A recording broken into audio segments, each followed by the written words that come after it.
Get ready to build greatness in the world of Minecraft. Subscribe to join the winning team. Everyone else went home, but Jesus walked out to the Mount of Olives. Then, early the next morning, he went to the temple. The people came to him, and he sat down and started teaching them. The Pharisees and the teachers of the law of Moses brought in a woman who had been caught in bed with a man who wasn't her husband. They made her stand in the middle of the crowd. Then they said, "Teacher, this woman was caught sleeping with a man who isn't her husband. The law of Moses teaches that a woman like this should be stoned to death. What do you say?"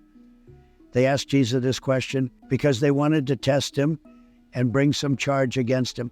But Jesus simply bent over and started writing on the ground with his finger.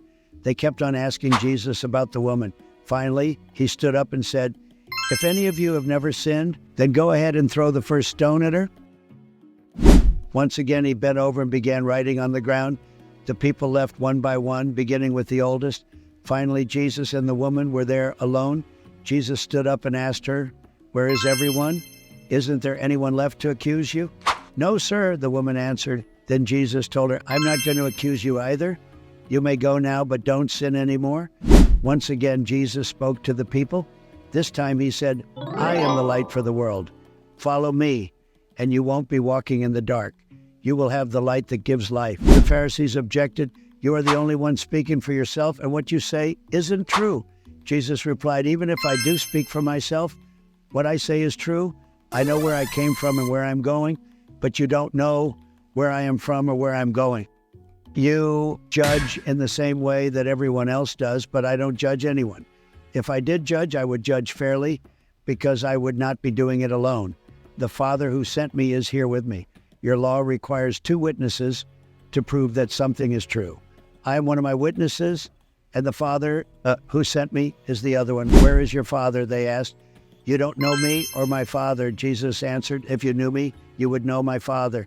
Jesus said this while he was still teaching in the place where the temple treasures were stored, but no one arrested him because his time had not yet come. "You cannot go where I am going." Jesus also told them, "I am going away, and you will look for me. But you cannot go where I am going, and you will die with your sins unforgiven." The people asked, "Does he intend to kill himself? Is that what he means by saying we cannot go where he is going?" Jesus answered, "You are from below, but I am from above. You belong to this world, but I don't. This is why I said you will die with your sins unforgiven. If you don't have faith in me for who I am, you will die, and your sins will not be forgiven." "Who are you?" they asked Jesus.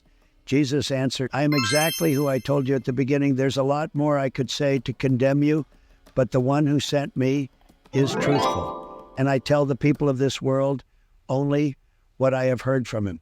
No one understood that Jesus was talking to them about the Father. Jesus went on to say, "When you have lifted up the Son of Man, you will know who I am.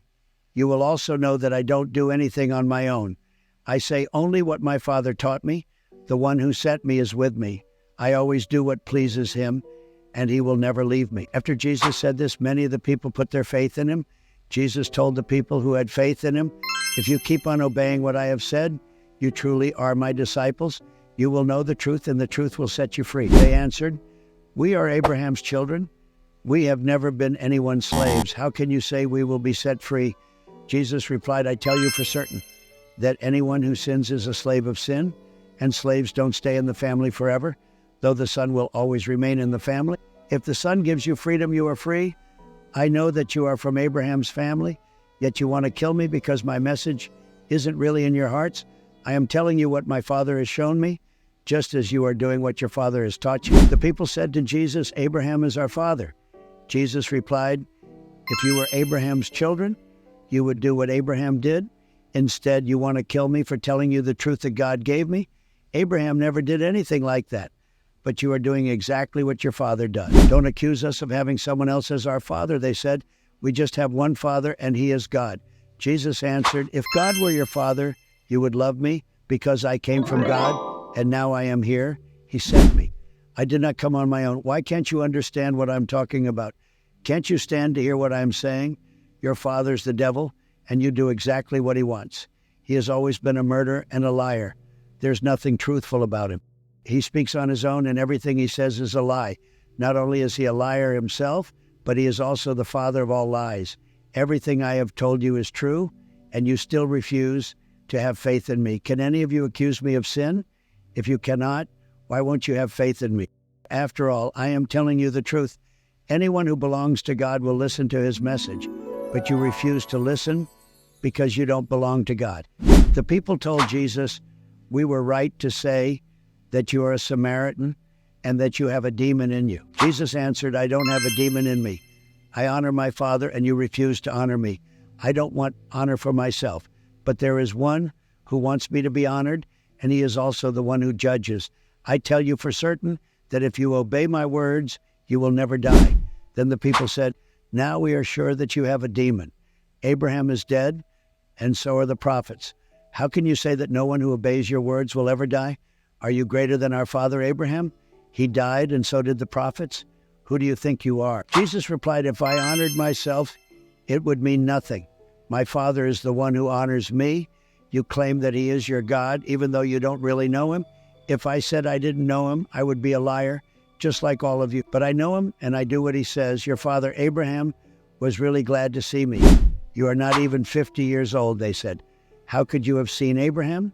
Jesus answered, I tell you for certain that even before Abraham was, I was, and I am. The people picked up stones to kill Jesus, but he hid and left the temple.